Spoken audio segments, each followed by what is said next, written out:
ये सब बातें अहिंसा के अंदर हम ले सकते हैं। अहिंसा मतलब हिंसा नहीं करना, वो तो आती ही है, मगर इंसान को बेइज्जत करना, उनको कुछ ज़्यादा तरह से वो अपने आप से टूट जाए, वो अपने आप से बिखर जाए, वो नीचे गिर जाए, वो उठ नहीं सके, ऐसा अंदर से उसे आत्मा में चोट पहुंचानी, ये सब अहिंसा के अंदर हम ले सकते हैं। मतलब कि इंसान अपने आप से, अपनी सोच के हिसाब से हम ले सकते हैं। गांधी बापू तो हमारे पूज्य थे, देश के अंदर बहुत अच्छे काम किए थे और उन्होंने पूरा जीवन देश के प्रति, एक राष्ट्र के प्रति समर्पित किया था। जिसमें से एक गांधी बापू के बारे में, वो तो हमारे पिता थे, मतलब कि राष्ट्रपिता, एक देश का पिता था।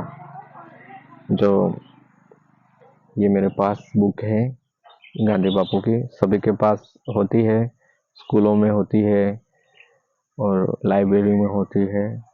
अपने हिसाब से भी सभी लोग ले सकते हैं, जिसमें हमें क्या कि ऐसे जो महान व्यक्ति है उनका चरित्र हो उसको पढ़ना चाहिए, और उनका जो सेवा की जो प्रवृत्ति है उसमें भी हमें जोड़ना चाहिए। मतलब कि सेवा अपने हिसाब से हमें करनी चाहिए। तो गांधी बापू की जो आत्मकथा है उसमें एक टॉपिक आता है जो मैं पढ़ के दिखाऊंगा, जो मुझे अच्छा लगा कि अपने आप सेवा नहीं होती, पर उसके जो बीज होते हो ना, वो पहले से अंकुरित होते हैं, वो धीरे धीरे वो बड़े होते हैं। जैसे हम बचपन से लेके जवानी के बाद फिर बड़े होते हैं, वैसे बीज भी हमारे अंदर होते हैं, पर धीरे धीरे अंकुरित होते हैं और धीरे धीरे बड़े होते हैं। जो एक छोटा सा प्रसंग है वो हम ले लेते हैं, गांधी बापू का है, पूज्य गांधी बापू का, जो सेवा वृत्ति मैं पढ़ता हूँ। वकालत का मेरा धंधा अच्छा चल रहा था, पर उसमें मुझे संतोष नहीं था। जीवन अधिक सादा होना चाहिए, कुछ शारीरिक सेवा कार्य होना चाहिए, यह मंथन मन में चलता ही रहता था। गांधी बापू के अंदर ये मंथन चलता रहता था। उन इतने में एक दिन कोर्ट से पीड़ित एक अपंग मनुष्य मेरे घर आ पहुंचा। उसे खाना देकर विदा कर देने के लिए दिल तैयार न हुआ, क्योंकि गांधी बापू के अंदर ऐसे बीज थे कि जो मतलब कोई भी दुखी हो तो उसकी हम कैसे सेवा कर सके, और उनकी जो विडम्बना है, जो पीड़ा है, उनको उनमें कैसे हम सहभागी बन सके, कैसे हम मदद कर सके, कि कैसे हम उसको सहायता दे सके, वो ऐसे रूप से गांधी बापू के अंदर वो क्या कहें, वो मनोमंथन था। देख के किसी का वो बुरा नहीं कर सकते, मगर अच्छा करने की वो कोशिश करने वाले व्यक्ति थे। इसीलिए उनके अंदर वो विडम्बना जागी। मैंने उसको एक कोठरी में ठहराया, उसके घाव साफ किए और उसकी सेवा की। उनको अच्छे बोल तो बोले, गांधी बापू ने उसको विदा नहीं किया, पर उसको एक कोठरी में ठहराया, उसका घाव था उसको साफ किया। पर वह व्यवस्था अधिक दिन तक चल न सकती थी। उसे हमेशा के लिए घर में रखने की सुविधा मेरे पास थी। गांधी बापू तो उनको कायम रखना चाहते थे कि जैसे जितनी ज़्यादा सेवा हो सके उतने अ, उसको ठीक कर सके, ठीक करने के बाद उनको भेजे, वैसा गांधी बापू का मन में था। पर गांधी बापू वैसा नहीं कर सके। पर वह व्यवस्था अधिक दिन तक चल न सकती थी। उसे हमेशा के लिए घर में रखने की सुविधा मेरे पास न थी, न मुझ में इतनी हिम्मत ही थी, क्योंकि ये कार्य करने के लिए भी हिम्मत चाहिए। इसलिए मैंने उसे गिरमिटियों के लिए चलने वाले सरकारी अस्पताल में भेज दिया। जो सरकारी हॉस्पिटल थी उसके अंदर उसको भेज दिया। पर इससे मुझे आश्वासन न मिला। एमने उसके उसको वहां भेजा पर उनको अच्छा नहीं लगा। मन में हमेशा यह विचार बना रहता था कि सेवा ऐसा कुछ काम मैं हमेशा करता रहूं, कि ऐसे दिन दुखियों को हमेशा मैं सेवा करता रहूं, तो कितना अच्छा रहता। उनको तो कितना अच्छा लगता। Doctor Booth saint Adams mission के मुखिया थे। एक डॉक्टर थे जो हमेशा अपने पास आने वालों को मुफ्त दवा दिया करते थे। बहुत सारे लोग भी ऐसे रहते हैं कि अपने हिसाब से सेवा करते थे। उनमें से ही एक व्यक्ति थे जो डॉक्टर था, वो फ्री में दवा दिया करते थे। बहुत भले और दयालु आदमी थे। ऐसे व्यक्ति दयालु और भले ही रहते हैं। पारसी रुस्तम जी की दानशीलता के कारण डॉक्टर बूथ की देखरेख में एक बहुत छोटा अस्पताल खुला उसका अस्पताल खुला। गांधी बापू की भी प्रबल इच्छा हुई कि मैं इस अस्पताल में नर्स का काम करूं। गांधी बापू जो को तो सिर्फ सेवा करनी थी और उसकी इच्छा पूर्ण हुई। उसमें दवा देने के लिए 1 से 2 घंटे का काम रहता था। गांधी बापू को काम मिल गया, 2 घंटे का काम रहता था दवा देने का। गांधी बापू ने ये सेवा का कार्य उठा लिया।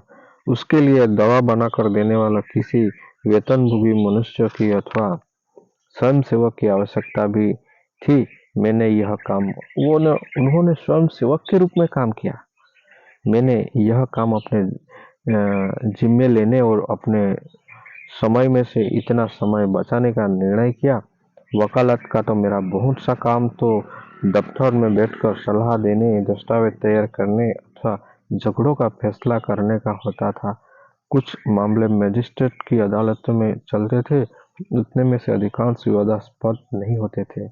ऐसे मामलों को चलाने की जिम्मेदारी मिस्टर खान ने, जो मुझ में बाद में आए थे और जो उस समय मेरे साथ ही रहते थे, अपने सिर पर ले ली और मैं छोटे से अस्पताल में काम करने लगा। उस टाइम पे गांधी बापू एक वकालत का जो काम करता था, मतलब वकालत के काम में तो बहुत सारा समय देना पड़ता था। पर गांधी बापू ने ये नहीं सोचा। उन्होंने अपना 2 घंटा इस अस्पताल में एक सेवा के रूप में उन्होंने स्वयं सेवक के रूप में शुरू किया। जो अपने अंदर जो था, सेवा की बात थी, जो बीज अंकुरित थे, तो उनको आगे बढ़ाया इस तरह से। मतलब हर कोई व्यक्ति अपने अपने हिसाब से, हमारे अंदर भी ऐसा कुछ होता है कि हम भी किसी के लिए, किसी को अच्छा लगे, किसी को तकलीफ हो, मुश्किल हो, या फिर आफत हो, या फिर कोई घटना हो, या फिर कोई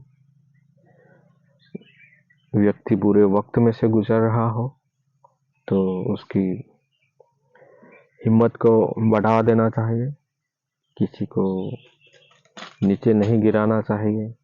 अपने आप से जितना कुछ भी हुए वो हमें करने का प्रयास करना चाहिए। अपने हिसाब से हमें प्रयास करना चाहिए, क्योंकि हमारा देश को एक जीवंतता देने के लिए जो महान पुरुषों के चरित्र, और अभी भी बहुत सारे व्यक्ति है इस दुनिया में कि जो हमारे देश की विडंबना है, मुश्किल है, समस्या है, जो तकलीफ में से गुजर रहे हैं, उनको आश्वासन देते हैं, उनको प्रेरणा देते हैं, एक अच्छी सलाह देते हैं, और अपने हिसाब से वो कार्य करते हैं, और उस कार्य से उसे बहुत मदद मिलती है। और ऐसे भी महान पुरुष अभी भी है इस दुनिया के अंदर। तो इन सब कार्यों में हमें भी जुटना चाहिए, आगे बढ़ना चाहिए। हमें भी अपना कदम एक तो बढ़ाना ही पड़ेगा, क्योंकि हम भी तो इंसान है ना। हाँ, तो अपने हिसाब से हम कुछ करना चाहेंगे। और गांधी बापू ने कहा था कि सत्य सत्य के अंदर एक ऐसी पावर आती है, एक इम्यूनिटी आती है, ऐसी एक ताकत आती है जो जबरदस्त है। क्योंकि शैतान को भी जीने के लिए सत्य की जरूरत तो पड़ती है। असत्य जिसके पास होता है वो कमजोर होता है। असत्य कमजोर होता है, जब सत्य वो पावर होता है, जो सभी लोग समझ सकते हैं एक आसान से। तो हम कंटिन्यू करेंगे, पर ये बात को यहाँ पर ही स्टॉप करेंगे, और आगे से कुछ नया सीखने का और समझने का, फिर बाद में अच्छा कार्य करने का हम प्रयत्न करेंगे। नमस्ते दोस्तों, जय हिंद, जय गुजरात, जय भारत, जय श्री राम।